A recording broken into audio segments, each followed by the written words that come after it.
Hello, everybody, and welcome to yet another episode of the Jim Fear podcast. I think we're up to episode 20 now, so we're doing good. First and foremost, I would like to sincerely apologize for the lack of content that has been going up on this channel recently. Hang on.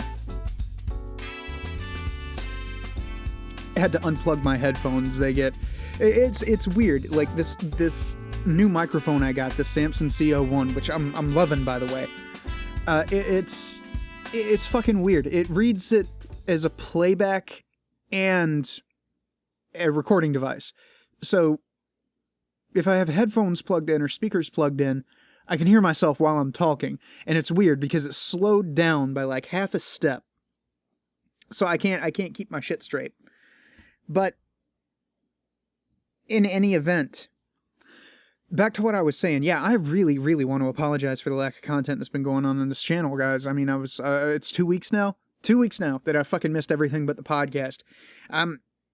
I can't really offer excuses, but I can tell you the reasons, which are two different things. Yes, they are two different things, I swear to God. The main reason is this audiobook. The Catherine Kimbridge Chronicles. I've been working on this just about every day when I get home. And the days that I haven't been working on it, I've just been dead fucking tired. That's basically been the story right there. I've just been dead fucking tired. I go to work every day in a warehouse. And there's like a thrift store attached to the warehouse, but I don't work in the thrift store. I work in the warehouse all day. From like 9 a.m. thereabouts to around 6 o'clock. With like an hour for lunch. I'm just out in the fucking heat. And it's exhausting. I don't know if you've ever worked in an oven for 8.5 hours a day. But it's pretty fucking draining. So some days I just come home and I'm just like, you know what, I don't fucking feel like it. And I'll fall asleep at like 7:30 at night. And then just not wake up until 6:30 the next morning. But on the bright side, I think I'm getting better able to deal with the heat. Like, it's not affecting me as badly as it was when it first started getting really hot. So I think I'm either acclimating my body to intense temperatures, or I'm becoming a Fremen, which would be pretty cool. Except for the luminous blue eyes. I don't want to glow in the dark. I never liked the idea of glowing in the dark. Too easy to be seen, if you know what I mean. But yeah, that's pretty much it. I mean, don't worry, guys. I've not stopped. Okay, I've not stopped. It's just I've signed like legal papers saying that, you know, I would get this audiobook done by the end of the month. Like it's legit a legal contract. And I really want to give a good impression to this guy, because he said he does have other audiobooks lined up after this. He said he wants me to do 6 and 8 in the series. So I really want to make a good impression. You know what I mean? I'm kind of throwing myself out there with the voice acting. I'm doing different voices for different characters. And on reflection, I kind of almost wish that I had fallen into something with fewer characters. Because keeping like 30 voices straight is damn near impossible. Especially when I can't do 30 voices without putting on something ridiculous like I do for the Laughably Dapper stuff. So a lot of times for characters that don't really get a lot of page time, I'll just fall into generic military man voice. We are government men, come from the government has sent us. You know, that kind of thing. And I've got 2 growly voices that I do, and one of them has a northern accent. North American. Like northern North American. If that makes any fucking sense. And then like, there's a bunch of female characters in this, so I've been kind of strained to the limits of my ability to mimic female voices, and it's not really all that good, but I do what I can. But I'm really happy this audiobook thing is taken off, and I really want to do a good job on it.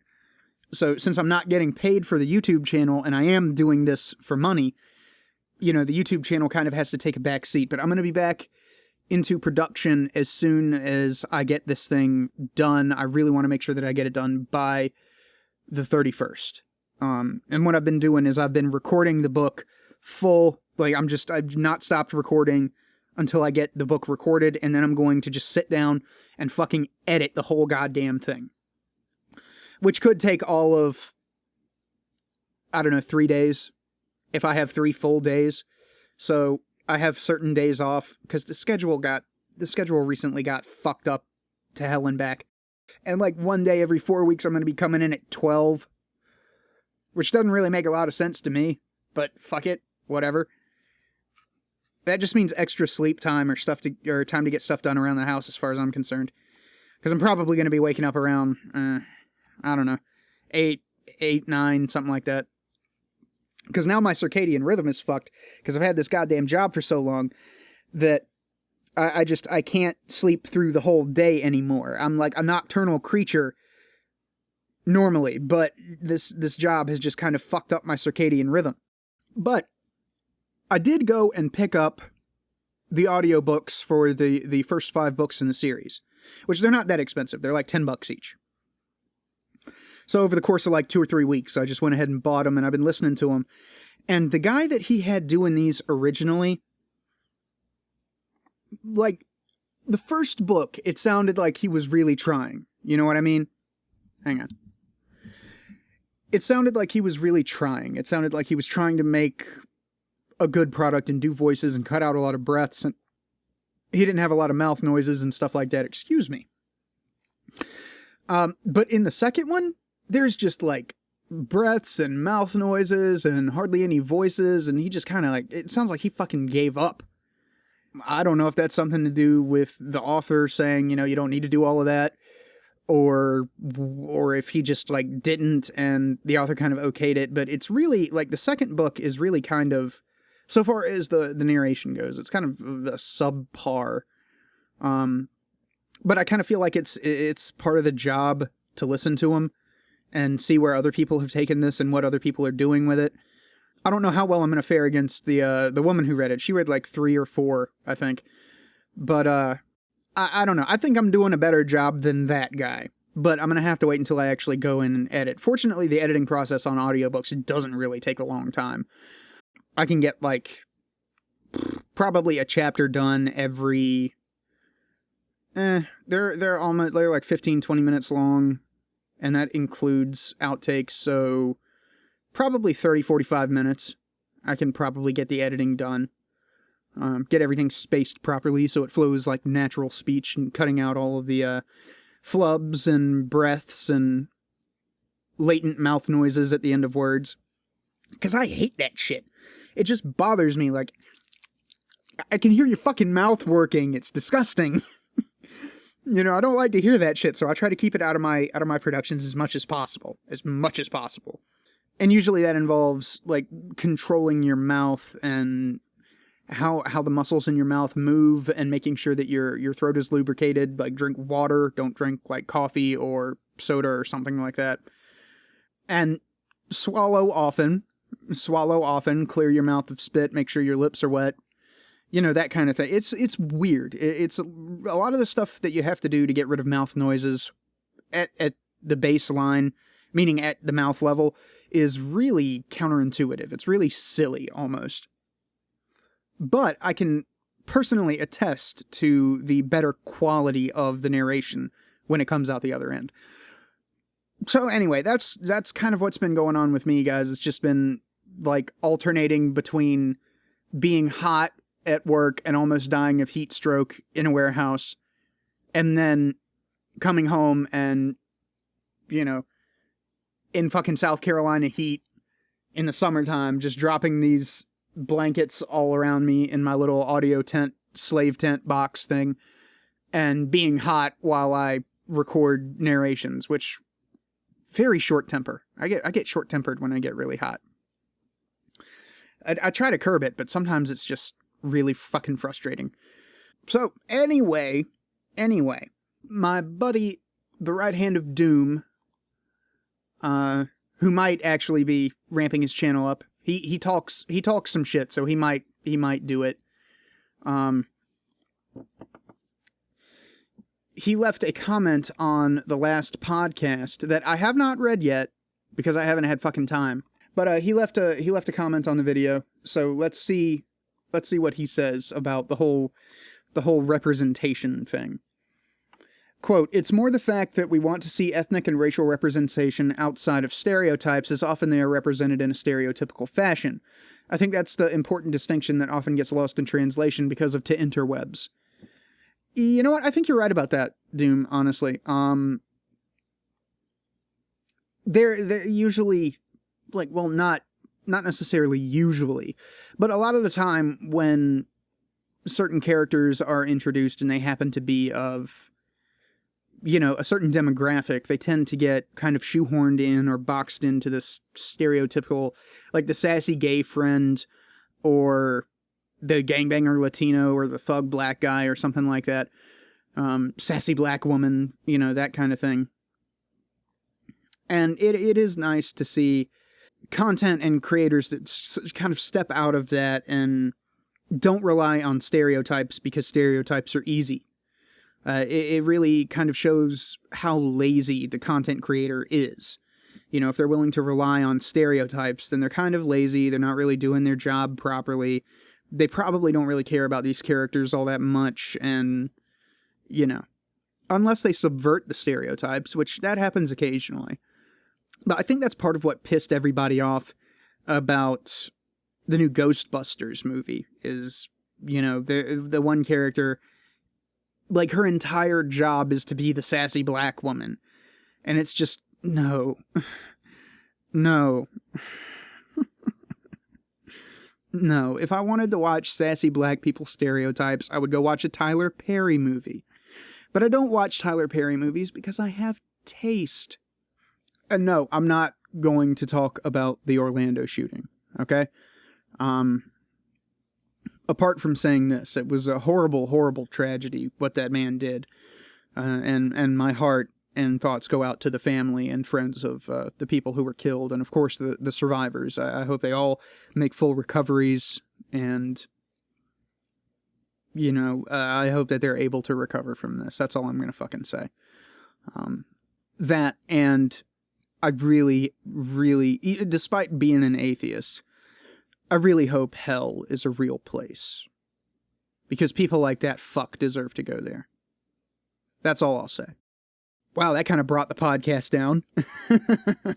Let's just take it to a real bad place. I can like see the mountain through the windshield that the airplane is traveling towards, and I just can't stop myself from crashing right the fuck into it. But yeah, that's all I really have to say about this. I'm not gonna push a political thing one way or the other. Honestly, I've done enough of that on Tumblr, and I'm kind of ashamed of myself. You know, I can't help it that I really don't like Islam for very good reasons. But I don't know. It just, like, the bodies weren't even cold yet, and you saw people. I'm not gonna fucking get into it.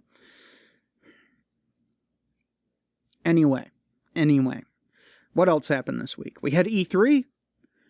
E3 sounded like every other fucking E3. E3 is boring. E3 is shit. Why does anybody still watch E3?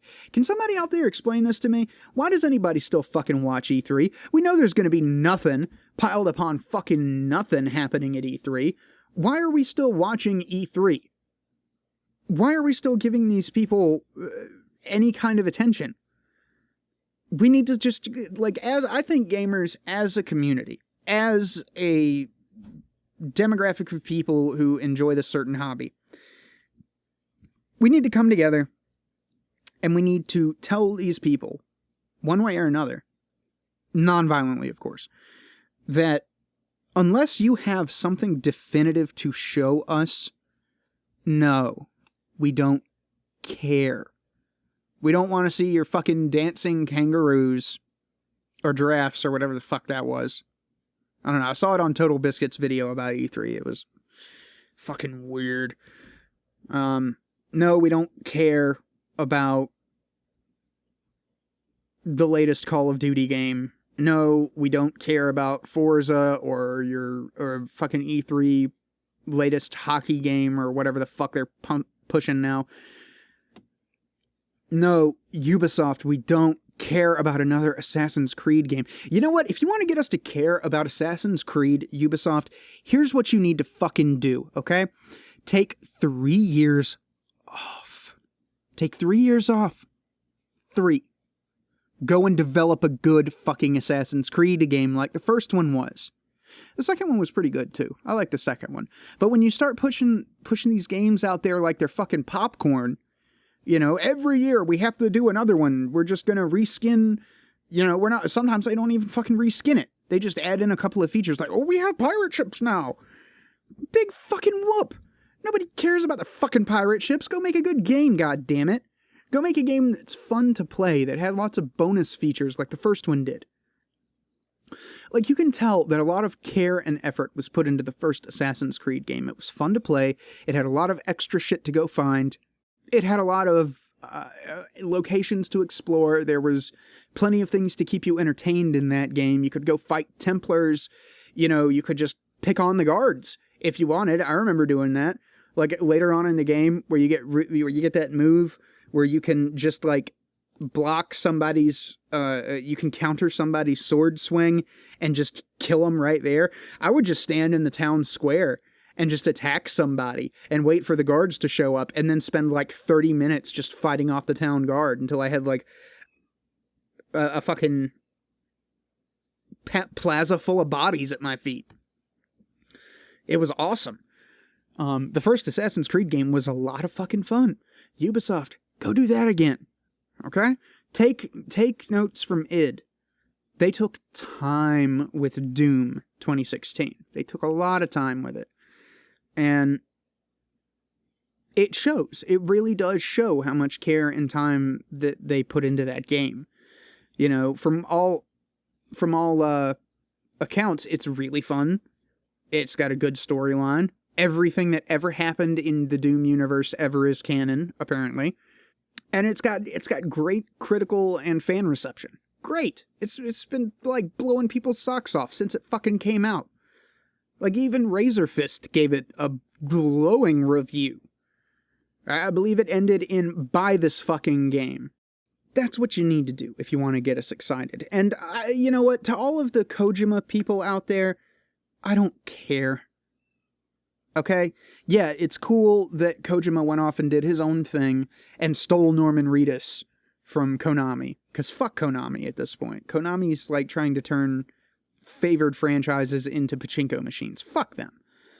It's cool that he ripped off Konami like that and went off and did his own thing. I'm proud of him. I'm glad he's doing his own thing. But no, I don't care about naked man with scar holding oily tar baby that dissolved and started making ghost handprints down his leg. No, I don't fucking care. I don't even know what the fuck you're trying to say. Okay? Death Stranding. Stranding isn't even a word.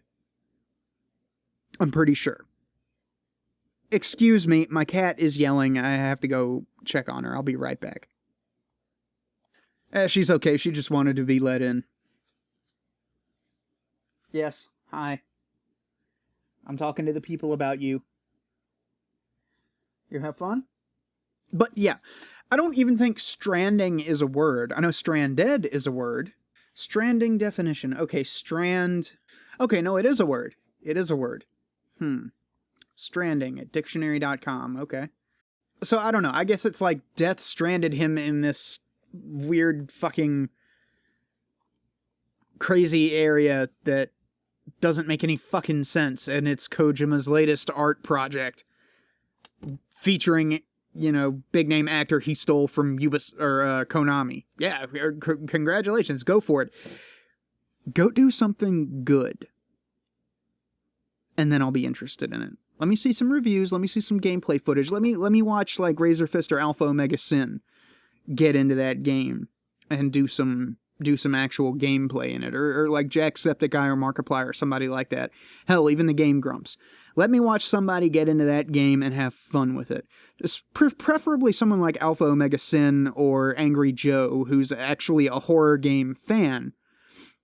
Or hell, even Markiplier. Markiplier's played like every B-side shitty horror game out there. So he knows a good horror game when he sees one. Let me see that shit, and I'll be a little bit more impressed. I'll be willing to shell out, maybe $60 for it. Other than that, guys, come on. No, I don't care. Oh my god, Kojima has saved gaming. Well, prove it. Prove it, motherfucker. No, I'm not into the cult of Kojima. Metal Gear Solid is overrated. Oh, yeah, it's true. Metal Gear Solid is an overrated series. They're good. They're good games. I'm not going to say that they're not good. I've played the Metal Gear Solid games. They're not bad games. I enjoyed the hell out of them. But they're fucking overrated. They're stupid. Like, there's plenty of media out there that I enjoy. I'll go balls deep in that motherfucker right now, if you asked me to, that I'll admit is stupid. It's stupid. Like, have you ever seen, Night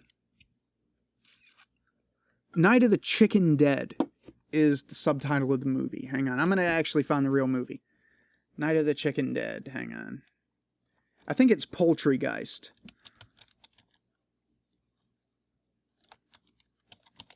Yeah, Poultrygeist. That's it. Poultrygeist. Night of the Chicken Dead. Basically, it's like a zombie film where this chicken restaurant is built on an ancient Indian burial ground. And if I remember right, it's by Troma. Yep, Troma. There it is. I knew it. I fucking knew it. I love Troma. Troma consistently releases bad, great material. But yeah, Poultrygeist is stupid. It's dumb as fuck. But it's still an enjoyable movie to watch. It's still funny. It still serves its purpose. It's not really scary, but anyway. Yeah, the Metal Gear games, there's so much fucking wrong with those games that it's to the point of ridiculousness. Like, you get chased around, in the first game, you get chased around a field by a guy in a fucking tank, and you have to just throw grenades at him to win. And the whole time he's talking shit. And like the fascination with animals that everybody has, and like the nanotechnology and Liquid Snake, or what was it? Was it Liquid Snake that possessed Revolver Ocelot's hand, or was it the other way around? It's just dumb. It's dumb, but that doesn't make it bad. So with the whole like Silent Hill PT Death Stranding thing, I'll believe it when I see it. If Kojima actually wanted to make a competent horror game, he can. He very much can. But I'm going to reserve judgment until I actually see the thing. Trailer looks cool. Show me some gameplay. And then we'll be talking. Let's see, what else was going on? There was the Resident Evil game. The new Resident Evil. Which I really don't know what the fuck's going on with that. Like, Alpha Omega Sin has the full trailer for the game, the playable trailer or the demo. That's what they used to call them back in the day. Back when I was coming up, back when the PlayStation was originally a thing, you would get a disc in like PlayStation Magazine, and it would have like 10 game demos on it. And you would get like Blasto and Hot Shots Golf and Rayman and, I don't know, Jersey Devil and Medieval and games like that. And you would get to play like the first, 30 minutes or 10 minutes or however fuck long it took you to beat this game. But it was just like one level. You get like 1 or 2 levels of this game. And hey, if you like this, go buy it. So we used to call them demos back in my day. But he played the demo for the new Resident Evil game. And I'm looking at this and I'm like, okay, that looks like a really cool horror game. Like it looks like, well, frankly, it looks like Outlast, which isn't really a survival horror game. Like, that's the thing. See, I get so fucking angry about this, and I'm going to get angry about it right now, and I'm going to go off on this fucking tangent because I've been meaning to make a video about this for the better part of a year and a half now. And I still want to, but I might as well go ahead and just lay this out in the fucking podcast right now so you guys can all see where I'm coming from when this eventual video finally does get made. So, here we go. This is what a survival horror game is. Alright? Hang on, I might actually have notes. Give me a second here. Here we go. Here we go. I've actually got the script. Okay. Here's what I have determined to be the qualities of a good survival horror game. Okay, you have to have the ability to fight back. That's a given. You have to have the ability to fight back in some capacity, be it guns or melee weapons or lighting your farts and lighting the zombies or whatever the fuck they are on fire. You have to have some way to fight back. You have to have limited health and ammo. You have to have a limited weapon selection, so you only get like 3 weapons, or maybe 4, depending. Like in Dino Crisis, the original Dino Crisis. Let me take y'all back to when I was just a little kid. When I was a youngin', this game did come out. It was called Dino Crisis. It was about an island that had experienced a shift in time. It brought dinosaurs because of a mad scientist's evil plan. And it was by the guys that made Resident Evil. Yes, the first one. And it was the bomb shit diggity, yo. But yeah, you only had like the pistol and a shotgun. And I think you had a grenade launcher too. And they could all be upgraded, and they could all fire a bunch of... part of the fun of that game was that you could mix your own ammo. So you could make sleep darts, you could make poison darts, you could make incendiary grenades, all kinds of stuff. It was like... Dino Crisis was the shit. It was way ahead of its fucking time. It's better than a lot of survival horror games, quote-unquote survival horror games that are coming out now. But you only had like the 3, maybe 4 weapons, right? I don't even think you had a melee weapon in that game. Or like the original Resident Evil games. You had like your pistol, you got a shotgun later, you had a knife, which nobody ever fucking used unless you were either really good or really stupid. Yeah, I think that was it. No, you got a rocket launcher, like at the very end of the game, like at the exact ass end of the original Resident Evil, you get a rocket launcher. So you have the limited weapon selection, limited health and ammo. You have the atmosphere, which means... honestly, the best mix between action horror and survival horror is Resident Evil 4. Because Resident Evil 4 had the atmosphere, they had limited weapons, they had limited health and ammo, but they also had, like, lots of opportunities to upgrade your weapons and buy new weapons and shit like that. So you had the atmosphere, which is really just a creepy environment. Like in Dino Crisis, you were on a deserted island, surrounded by dinosaurs. All of the humans were dead except for like your team and 4 other people, if that. And you were walking through this really sterile scientific facility that was not handled to respond to this. That was not able to respond to this. Or in the original Resident Evil, you had the Spencer Mansion. It was this really dark, dimly lit area, and it was it had all these zombies running around and these monsters running all over the place, and it was kind of expansive, but also really confined and claustrophobic. And then in Resident Evil 2 and 3, or Nemesis, and 2 and Nemesis, you had the city streets. It was just standard zombie apocalypse thing. If you've never played it, just like shit happened and it fucking exploded. The whole city went ape shit. Crashed cars everywhere, buildings on fire, bombed out looking Afghanistan-style place, and you have to make your way through it with zombies everywhere that want to eat you. Not to mention the giant fucking monsters. So, the atmosphere is a very, very important part of a survival horror game. You also have occasional mandatory fights. Now, for the most part in survival horror games, the levels are structured such that you don't have to fight if you don't want to. If you're good enough, you can avoid every fight in the game except the occasional mandatory fights.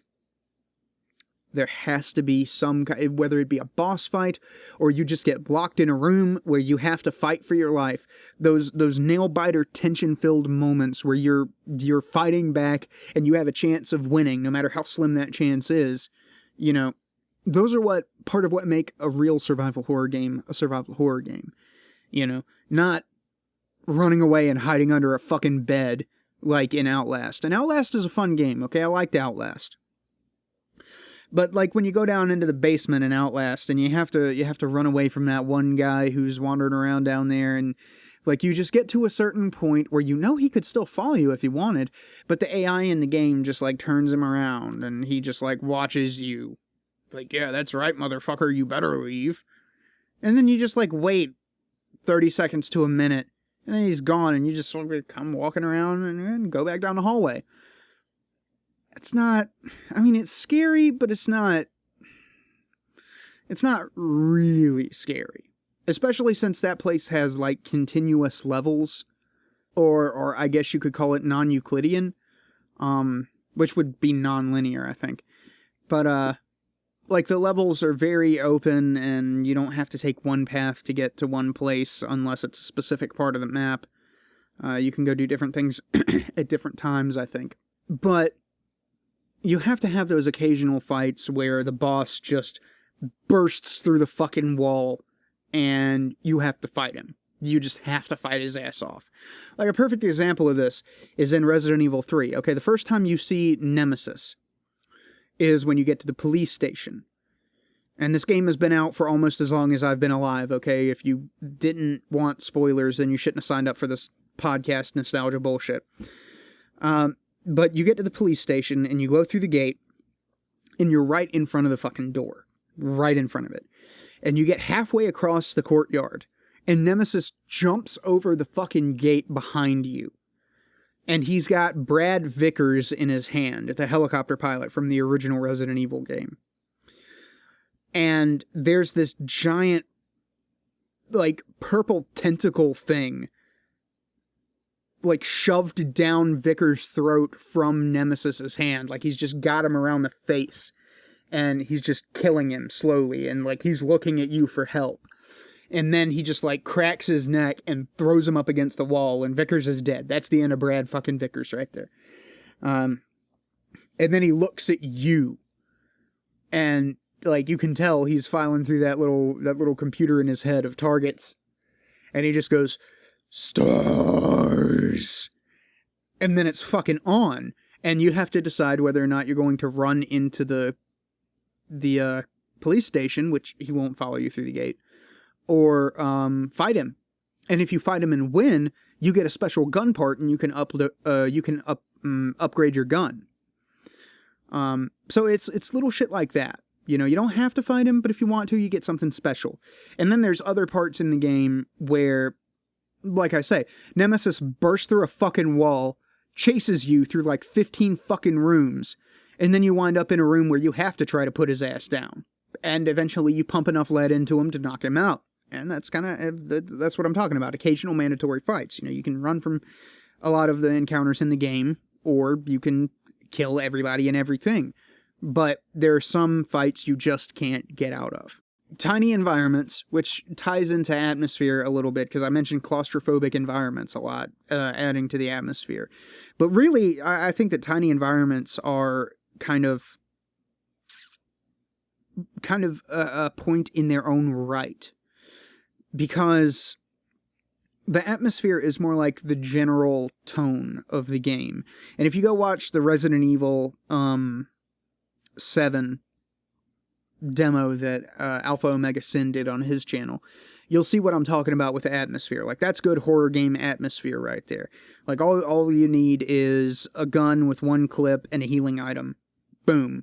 You've got a horror game. You got a survival horror game. Otherwise, it's just like a regular horror game. Like Outlast is not necessarily pure horror, but let me see here. I think I wrote this down somewhere.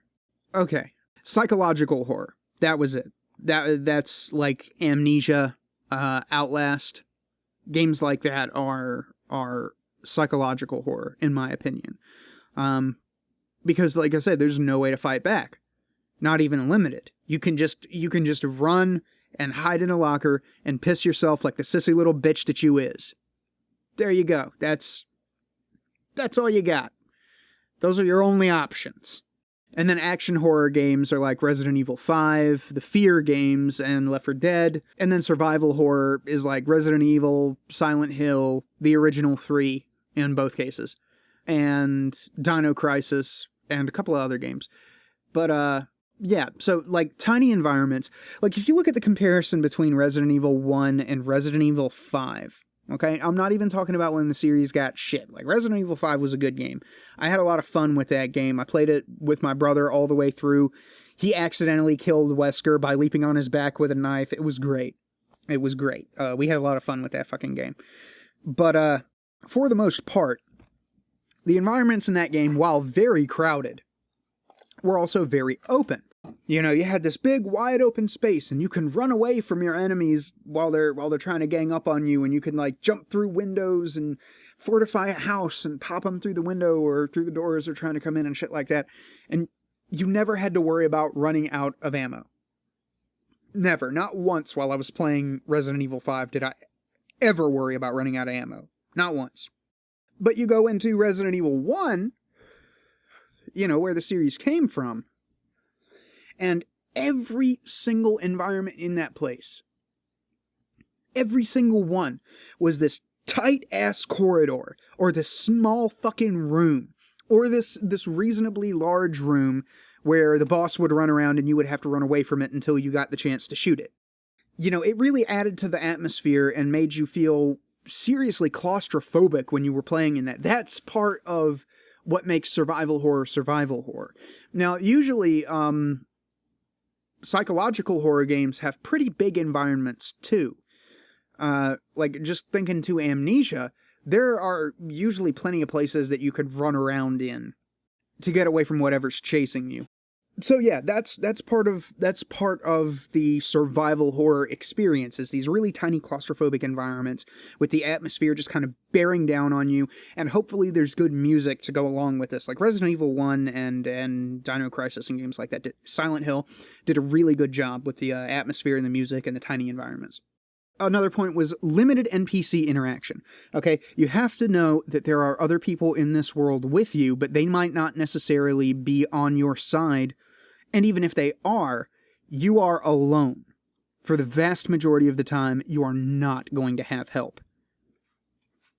They're either going to show up too soon and leave, or they're going to show up too late. The only example I can think of where, you know, a character actually helps you was in the original Resident Evil when Barry saves you from the ceiling drop trap. He blows the handle off the door and gets you out because Barry carries a .357 Magnum because he's a badass like that. But yeah, you can't, like, even in Resident Evil 4, the only NPC interaction that you really had in that game until Ashley, which turned the latter half of that game into a fucking escort mission. But it was the best escort mission ever, because you could just point at a dumpster and be like, bitch, go. And she would go, and you would be like, bitch, stay. And she would fucking stay. And you didn't have to worry about them carrying her ass off. You could just get her to hide in a fucking dumpster, you could kill all the enemies, go back and get her, and then you could walk her through the fucking level. No problem. That's how you do a fucking escort mission. For future reference. To make it not annoying as shit. Because let's be honest, let's be perfectly fucking honest. That's all escort missions are. They're annoying as shit. That's it. But the sense of aloneness that you get from limited NPC interactions, like the best example of this is Silent Hill, the original. You would occasionally run into people in this town that had their own reasons for being there, or they just got trapped when everything happened, or whatever reason they had for being there. They weren't necessarily on your side. Some of them were friendly, some of them were not so friendly. But they were there, you just didn't see them all that often. Like, you would see them once every hour or two. You know, depending on how fast you're playing the game. Because a lot of those old survival horror games had timers on them, where you could see how fast you would get through the game, and you would get, like, a score grading at the end, and you could unlock, like, weapons and different costumes and different endings and stuff like that. Like, Resident Evil 2 did it the best, in my opinion. And then another point that differentiates survival horror from other genres of horror is you have puzzles.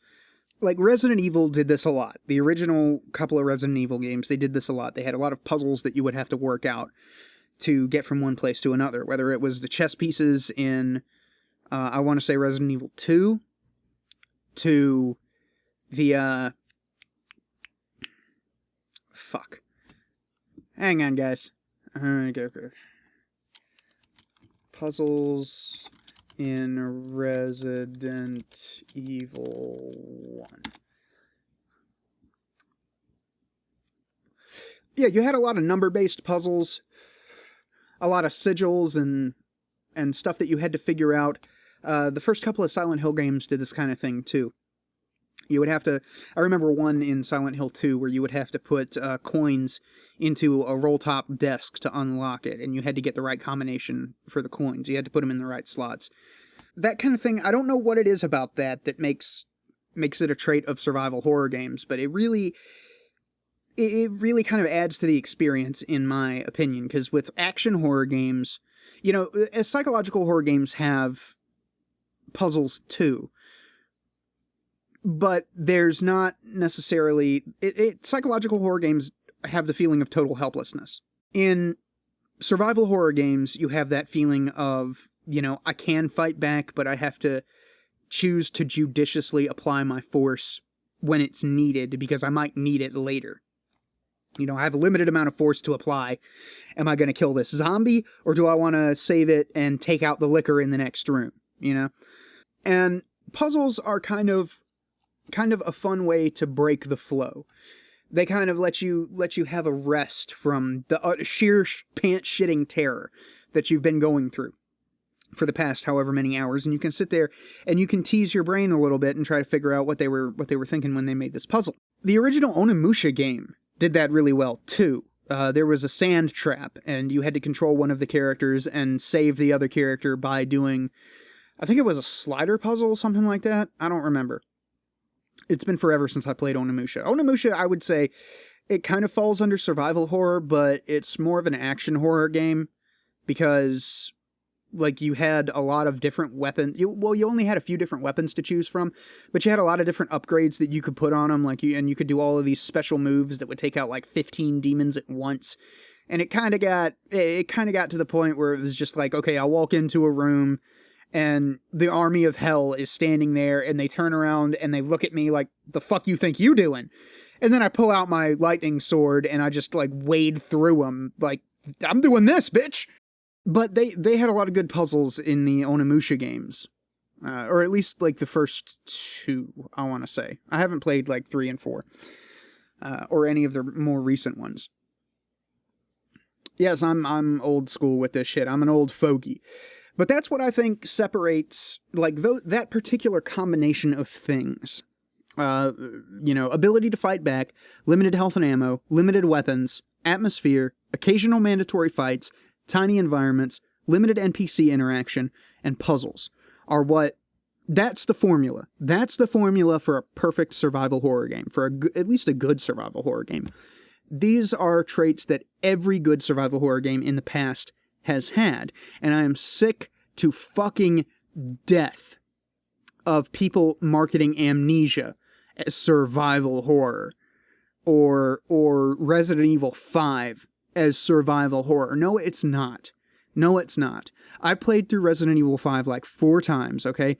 Not once in the entirety of any of my playthroughs in that game did I ever once worry about running out of ammo. Not one time. I always had ammo for one of the weapons that I was carrying, and I was usually carrying about 3. So, I don't know, like the whole new Resident Evil thing, that was where I was going with this. It looks like it's a psychological horror game to me. It doesn't really, like, there's no, like, connection to Umbrella. There's no, like, even later on in the games, you still have that connection to Umbrella. Like, even 5 had that Umbrella connection, that thing, that evil presence in the background that's like, oh, these people were affiliated with Umbrella at one time, you know. Even 4, I think, had Umbrella influence, even though Umbrella was, you know, had declared bankruptcy and gone under as a company by that point in the series. It seems like, from what I can gather, you're in this small house and a family of serial killers lived there and you have to escape. And that's the first part of the game, or at least that's what the demo looked like. Like I say, it doesn't look like a bad game. It actually looks really fucking good. It looks like a lot of fun, but I don't know. I'm glad that they're getting away from the action horror thing, because Resident Evil was never meant to be an action horror series. And I kind of blame Resident Evil 4, even though Resident Evil 4 perfectly strides that line between action horror and survival horror.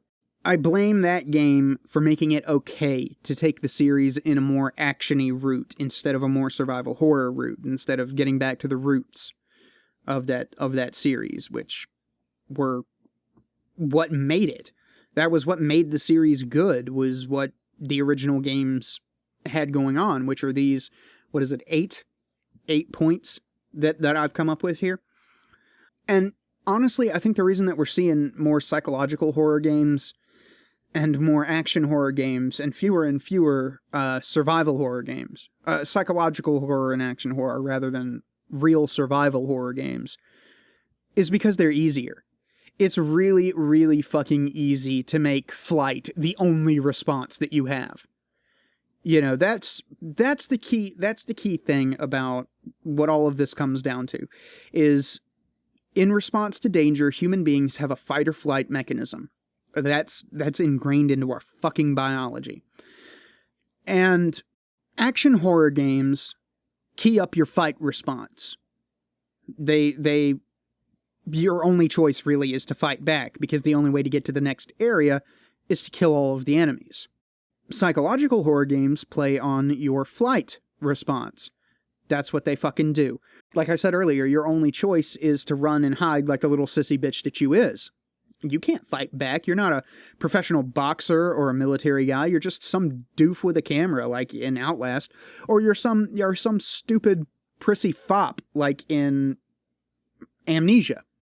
Your only choice is to run and hide. So it takes away the fight portion. Now, what a good survival horror game will do, a survival horror game, will force you to judiciously choose between those two responses. It forces you to engage your higher brain functions and decide whether or not this fight will be worth it, or whether you should just run and save your ammo for something bigger that might be around the corner. You know, you might need something in this room, like in Resident Evil 2, when you go into the interrogation room and that liquor jumps through the fucking window, which, by the way, that scene made me fucking shit my pants the first time I played it. It was, oh my god, that was so well done. But there's shit that you need in those rooms, and you can't just run in between the two because the liquor will just jump through the open window. You have to kill that fucking thing. There's chess pieces and shit that you need in that room. But then there's other areas where, you know, it's just like a couple of zombies in a hallway, and if you're quick on your dodge, you can get by them and you don't have to waste any ammo on them. You know, you have to remember that they're there when you come back later, but, you know, you don't have to fight them. And a survival horror game will force you to make that choice every time you walk into a room with an enemy in it. And if you're not being a little wuss and playing on easy, then that choice becomes a lot more poignant, because you really do have limited health and weapons and ammo at that point. Easy mode, they usually try to tank you up pretty good with healing items and ammunition and shit like that, so you can get your way out of just about any situation that you find yourself in. But if you're playing on like normal or hard mode or even extreme mode, you're really going to have to choose whether or not you want to fight that zombie, because if it gets within biting range of you, it's going to kill you. It could very easily just fucking murder you.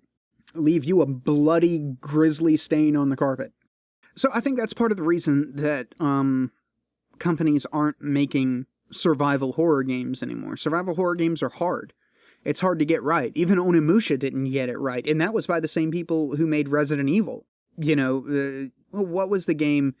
I think Team Silent broke up after number 3. And then they went off and did other things, and then the rest of the Silent Hill games were made by other people. But it's tough to strike that balance, and it's a lot easier to just say, okay, here's a gun and all the ammo, go kill them all, and then you can go to the next area. Or, you can't fight back, so remember where that one place to hide was, and, run back there and hide in the closet and pray that it doesn't open it and find you, because it's probably gonna, rape you a new asshole when it finds you. It's a lot easier to do that than to do the meticulous planning involved in making a survival horror game. And that's really sad. It's also really sad that we as gamers encourage this behavior.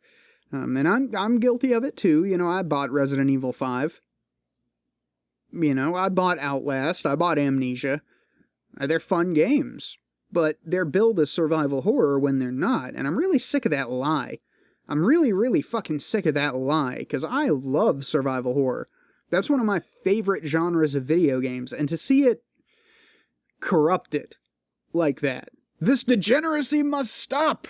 We must have pure survival horror games. Not let this degenerate filth infect our genes. But I haven't had a really good survival horror experience in so long that I actually went out and found on Amazon, or I think I might have even gone to eBay once or twice. But I actually went out and found copies of these old games just so I could play them and have a decent fucking survival horror experience. They do have the remasters though, and I have some of them. Hang on, let me bring up my Steam thingy, because I have a few of those Resident Evils that they remixed. Let me see, QRS. Here we go. Yeah, I have the original and Zero. I have Resident Evil and Resident Evil Zero HD remasters. And I'm kind of looking forward to playing those, but I also played the Silent Hill, 2 and 3 remastered, because for some reason they don't want to re-release 1 on major consoles or PCs. I don't fucking understand that. The original Silent Hill was a perfect game. Don't even update the graphics. Don't do shit. Okay? Keep the game exactly the fucking way it was, and just re-release it. Just make it, port it. Just port it to the new consoles. Put it on PSN. Or, Xbox Live, Steam, shit like that. Do you know how much fucking money you would make from nostalgic retards like me that would go out and buy that just to be able to play it one more time? Just to get a real survival horror experience instead of this bullshit that's said to be survival horror, that's trumped up as survival horror. It's fucking... It's really disappointing, and I wish they would try harder. Or at least go and re-release some of those old games. Like I said, they've got the original Resident Evil HD remaster, the Resident Evil Zero remaster. Let me see if they've remastered number 2 and 3. Let's see, Resident Evil 2 remaster. That is not how you spell remaster.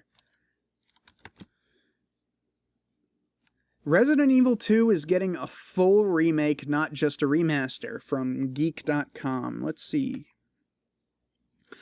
Capcom is more than happy to spend time updating and re-releasing some of its most popular games. For example, Resident Evil appeared on the PlayStation in '96, but was then remade for the GameCube in '02, ported to the Wii in '08, and then that remade version was remastered with HD graphics for the PS3, PS4, 360, Xbone, and PC this year, which this came out last year. Now Capcom is focusing on Resident Evil 2, but the Japanese publisher/developer wants to clear up some misinformation first. In August, Capcom producer Yoshiaki Hirabayashi confirmed that Resident Evil 2 was being updated for modern consoles. However, there was a mistake in the translation of the announcement that described the update as a remaster. This is, in fact, incorrect. What Capcom has planned is a complete from-the-ground-up remake, which Capcom UK Senior Marketing Director Stuart Turner has now confirmed. So what does that mean for the game? Well, we'll definitely be getting HD graphics and much improved sound, but if it's anything like the original Resident Evil remake for the GameCube, we'll also see new gameplay, new story, and new environments. No one is going to complain about that as long as they allow the original gameplay to remain. As for when we'll get to play the remake, that's anyone's guess right now. Capcom has said this project is in its very early stages, so we could be waiting until the middle of 2016 or even the holidays next year to see it. Hopefully, and unlike the Resident Evil remake, Capcom offers a physical copy outside of Japan this time. Okay, and yeah, first comment. They better not turn RE2 into RE4 or I'm gonna be so goddamn pissed. RE4 ruined the Resident Evil series and single-handedly ruined survival horror. Guy's not wrong. Guy's not wrong. I mean, I would really, like, Resident Evil 2 was my favorite game in the series. That was the first one I actually beat. So I would be really happy to see a remastered version or even a remake, as long as they keep the core gameplay. Like, I still have to go through, and honestly, you know what? I'm gonna go ahead and get that downloading, because I've been wanting to play the original Resident Evil for the longest fucking time. Yes, I agree. Of course I agree. Why the fuck would I not agree to play Resident Evil? But I would like to see Resident Evil 2 remade, remastered, whatever the fuck they're planning on doing with it. You know, hopefully I'll actually be able to play it, because I've been having this weird fucking problem with new games where they just, I don't know what the fucking deal is, but they got, like I bought Dark Souls 3 was when it all started. I bought Dark Souls 3 and I couldn't play it because my computer was shit. And then I got my computer to be not shit, and it still wouldn't play the fucking game. It would still crash, it would still make my computer freeze, and I would have to manually reboot it. And then I got, like, Doom 2016. That one crashed my computer. It wouldn't even start. Then I got, like, Unravel on Origin. And that crashed my computer. It wouldn't even fucking start. And, like, Uplay crashes my computer. Because Uplay is fucking garbage. Of course. I'm actually in talks with Ubisoft right now. Like, I'm in a conversation with their help, their tech support, to get that taken care of. So hopefully I'll be able to get something worked out with Uplay, and I'll be able to play all those fucking Tom Clancy's games that I bought accidentally before I realized that, oh, this isn't on Steam, so I'm not going to be able to play these. And I've been trying to get Uplay to work ever since. But what I really want to see is a good hack and slash fantasy game. Because a lot of the fantasy games out there just aren't as fun. Like, the standard that I hold kind of RPG games up to is the Baldur's Gate Dark Alliance games and the Champions of Norath games. That's my standard for fantasy RPGs. And I think the reason that I like them the most is because they were pick up and fucking play. You know, you got a little bit of intro about your character and what their motivations were. You got your main quest. Boom. You're in Champions of North, in the original one, you were in the Elven Kingdom's main city, and what was it, goblins or orcs or something had invaded, and you had to go and clear out all the orcs, and then they'll give you access to the elevator to go down to the forest floor, and you can get involved with the war that's going on down there. And God, it was fucking awesome. Yeah, the Champions of North games were fucking bombing. And it was the same thing with Baldur's Gate. It was really pick up and play. They had pre-made classes. You just pick a character and boom, go. And especially with Baldur's Gate 2. Baldur's Gate 2 was like the best one. Because in the Champions of Norath games, you really could, like, just take any fucking character you wanted and switch them out interchangeably. In Baldur's Gate 2, Baldur's Gate Dark Alliance 2, sorry, because there's another Baldur's Gate series out there. But in Baldur's Gate Dark Alliance 2, you can't just switch out every character. Like, every character has their own personal storyline, and there are characters within Baldur's Gate that they will interact with, and they will learn clues about their past from, and it will just unlock this whole amazing backstory for them. Like, my favorite is the Moon Elf Necromancer Iseron. He was badass. I still, because I mean, eventually by the time the end of the game came around, that character became just fucking god. Like, it was ridiculous how fucking powerful that character became. Like, here's what you do.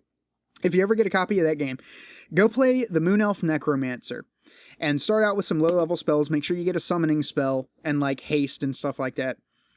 Because you're gonna fucking need it at a certain point. But, get Enervation as soon as you can. Get the spell Enervation. It's the one that he puts his hand out and this like purple circle appears on the ground and purple lightning starts coursing into the enemies. Because eventually, if you upgrade that spell all the way, you could start shooting lightning into 5 enemies at once. And it was the most fucking fun I ever had playing a magic class. Because by the end of the fucking game, or even by halfway through the fucking game, depending on how you leveled that character, you could walk into a room and see like 15 enemies running towards you and just hold your hand up and go, die. And they would start fucking listening to you. They would start to obey you. And it was the coolest shit. It was so much fucking fun. But Champions of Norath had the advantage over Baldur's Gate Dark Alliance 1 or 2 because the game was so long. There was so much story there. Now, granted, it was the same story every time, no matter what character you played. But there was so fucking much of it. It was like reading a novel every time you played that game all the way through. There were so many environments. You got to go everywhere in Norath. It was amazing. It was Norath and lands beyond. You know, you got to go into this great storm that had this island on it that no one had ever gotten out of before, and you were going to be the first one. Because you shipwrecked there and shit. And then you got to go to the gnome city and meet this, like, sexy vampire bitch.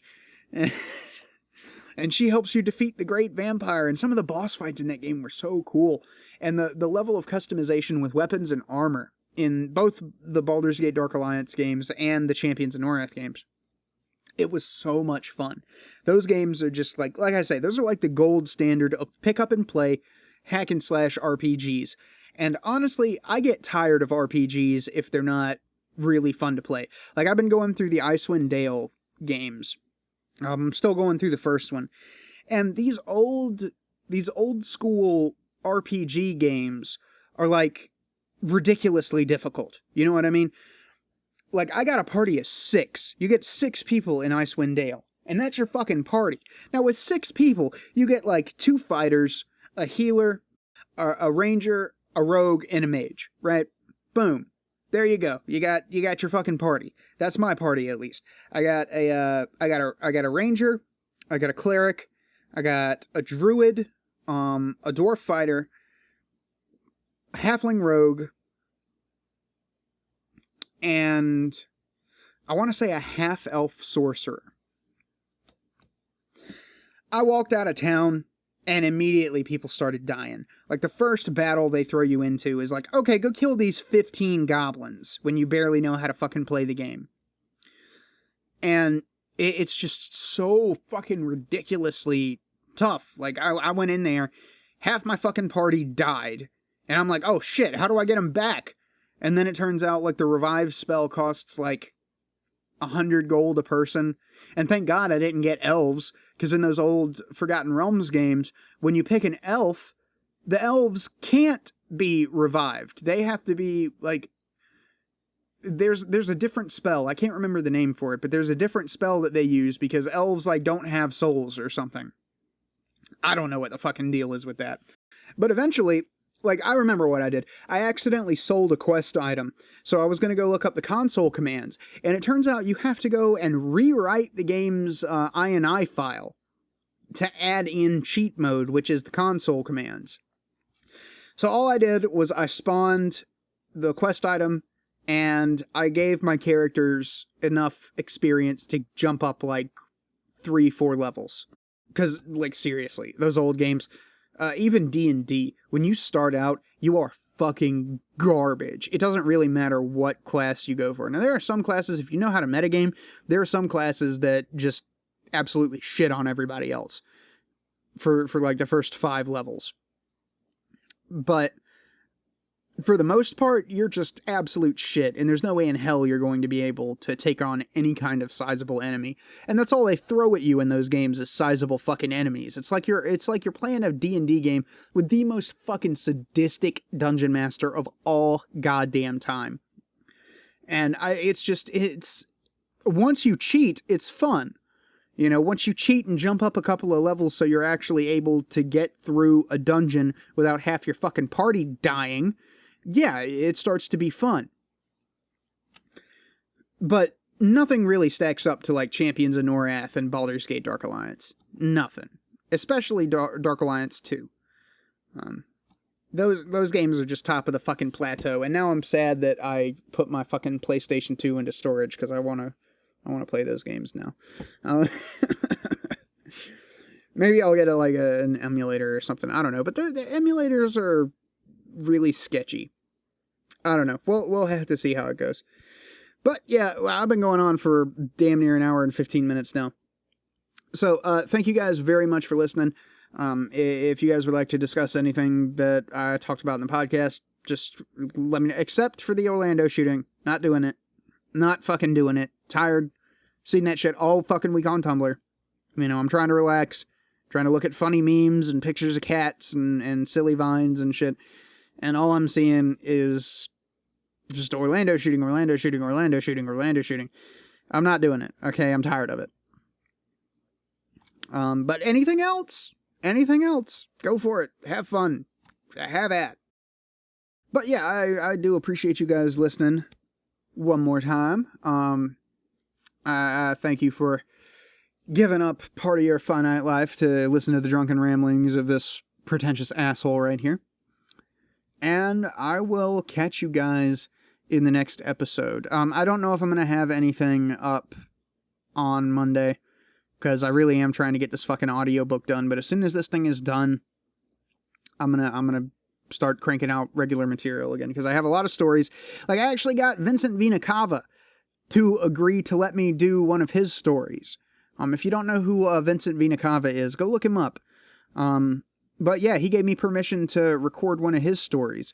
So I do have stories that I want to do. I'm not like falling off the bandwagon or anything. I just had to cut off some fat from my schedule so that I can get this audiobook done and still have time to recover from being in a hot fucking warehouse, like 100-degree warehouse for 8.5 hours a day.